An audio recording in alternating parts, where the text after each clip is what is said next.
నమస్కారం ప్రజలారా. ఈ రోజు ఏందిరా స్వామి అంటే సరిగ్గా రాయన దగ్గరికి బ్రహ్మాండంగా అవడంగానే ఇప్పుడు పరిస్థితి చెప్తా. సరిగ్గా 5 ఏళ్ల క్రితం ప్రజాపాలనకు శ్రీకారం అని చెప్పి మా అవినీతి పుత్రిక అయినటువంటి సాక్షి పేపర్ లో మేము రాయడం అయితే జరిగింది. అదే విధంగా 2019లో 151 శాసనసభ 22 లోక్సభ స్థానాల్లో వైఎస్ఆర్సీపీ విజయం సాధించినాం కాబట్టి రాష్ట్రంలో ఉండేటువంటి ప్రజాధనాన్ని ప్రభుత్వ ధనాన్ని సచివాలయాల్లో తాకట్టు పెట్టి కిడ్నీలు తాకట్టు పెట్టి రాష్ట్రాన్ని దివాలా తీయటం కారణం ఏంటంటే 151 అసెంబ్లీ స్థానాలు వచ్చినాయి కాబట్టి. ప్రజా పరిపాలనకి శ్రీకారం చుట్టారా లేదా ప్రజల ధనాన్ని దోచుకునేందుకు శ్రీకారం చుట్టారా? రాజారెడ్డి పాలనకు శ్రీకారం చుట్టినాము. రాజారెడ్డి పాలనకు శ్రీకారం చుట్టే ఈ రోజు బ్రహ్మాండంగా విలాసవంతమైనటువంటి భవనాలు ఋషికొండ అయితే పడదొప్పి మామూలు 500 కోట్ల రూపాయలు పెట్టి ఆడ కొంప కట్టుకోవటము. ఎందుకు చేస్తున్నాము ఇన్ని? ఎందుకు చేస్తున్నాము? మాకు 151 స్థానాలు ఇచ్చినారు కాబట్టి ఇప్పుడు 2024లో 175 స్థానాలు ఖచ్చితంగా ఆంధ్రాలో గెలుచాము. మమ్మల్ని అడిగిన కొడుకు ఎవడు ఉండడు, అడిగేవాడు ఎవడన్నా అంటే ఈ 5 సంవత్సరాల్లోనే రాష్ట్రాన్ని దివాలా తీయించారు. చేంజ్ చేద్దాం అనుకుంటున్నారు. రాష్ట్రాన్ని నమ్ముతాం అన్నా కాదు ఎవడు పెరిగేవాడు ఉన్నాడు కాదు. 5 సంవత్సరాల్లో అంటున్నారు, సచివాలయాన్ని తాకట్టు పెట్టారు అంటున్నారు. ఇంకేం తాకట్టు పెడతారు? ఏమైనా పెడతాం. అదే ఏడాది మే 30 జగన్ సీఎం గా వైఎస్ జగన్ ప్రమాణ స్వీకారం. ఓకే, ఇప్పుడు మేము మళ్ళా 9వ తారీఖు వైజాగ్ లో ఖచ్చితంగా ప్రమాణ స్వీకారం చేస్తాం. ఫ్లోటింగ్ బ్రిడ్జ్ మీద. అది ఏంటంటే తండ్రి లాంటి బొత్స సత్యనారాయణ చెప్పడం జరిగింది. అది నేను చెప్పిన మాట కాదు, తండ్రి లాంటి బొత్స సత్యనారాయణ చెప్పినాడు కాబట్టి నేను కూడా చెప్తా ఉన్నా అదే మాట. కాదు, ఫ్లోటింగ్ బ్రిడ్జ్ రాష్ట్రం లాగా 3 ముక్కలు అయింది. అవును, ప్రమాణ స్వీకారం చేస్తారు. ఖచ్చితంగా చేస్తాం. అదే విధంగా రాష్ట్ర చరిత్రలో సువర్ణాక్షరాలతో లిఖించారా 5 ఏళ్ల పాలన.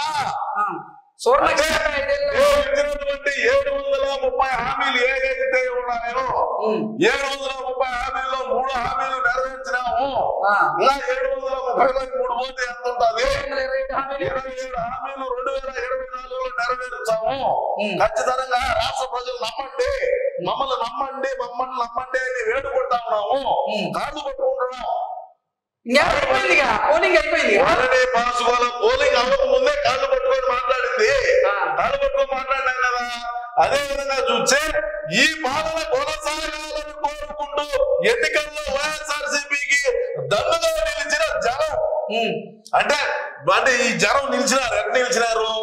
సారాయి ప్యాకెట్ ఇచ్చినాం, బిర్యానీ 500 లెక్క, ఇంకొక రకము బాక్సుల్లో పెట్టి కొన్ని ఇచ్చినాము, రకరకాలుగా అందునే కాబట్టి ఇప్పుడు వైఎస్ఆర్సీపీకి దన్నుగా నిలిచినటువంటి జనం అని చెప్పి మా పేపర్ లోనే మేము వేసుకున్నాము.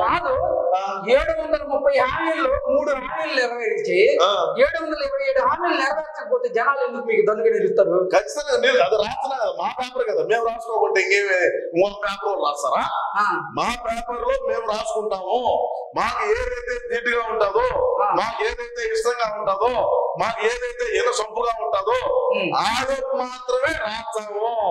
గత ఎన్నికల్లో కంటే ఈ ఎన్నికల్లో అధిక స్థానాల్లో వైఎస్ఆర్సీపీ చారిత్రక విజయం ఖాయమంటున్న రాజకీయ పరిశీలకులు ఎవరు? ఏ రాజకీయ పరిశీలకులు అని ఉన్నది కదా. ఈ పరిశీలకులు ఎవరు పరిశీలకులు? మేము డబ్బిచ్చి కొన్న వాళ్ళు పరిశీలకులు. మాకు చెప్పుకుంటే ఇంకెవరు చెప్తారు? ఇప్పుడు మాకు చెప్పుకుంటే ఇంకా చెప్పేది ఎవరికి కాదు, అధికారంలోకి వచ్చామని ఖచ్చితంగా చెప్తారు.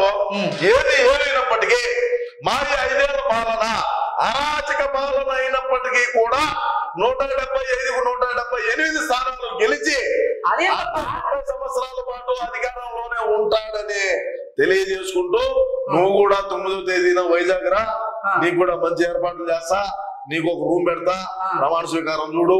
రాష్ట్రంలో ఉన్నది 175 అసెంబ్లీ నియోజకవర్గాలు అయితే మీరు 178 అసెంబ్లీ నియోజకవర్గాలు ఎక్కడికి వెళ్తారు?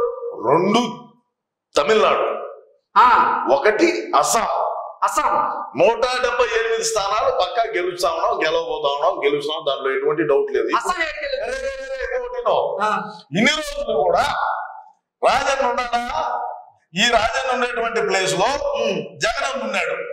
ఇప్పుడు చూడు మన రాజన్న తెచ్చిపెట్టాడు. అంటే జనాలు గొర్రెలని సింబాలిక్ గా మా యొక్క అవినీతి పుత్రిక అయినటువంటి సాక్షి తెలియజేస్తా ఉన్నది. ఏది ఏమైనప్పటికీ కూడా మీరందరూ కూడా ఖచ్చితంగా 9వ తేదీన వైజాగ్ రావాలని కోరుకుంటూ నమస్కారం.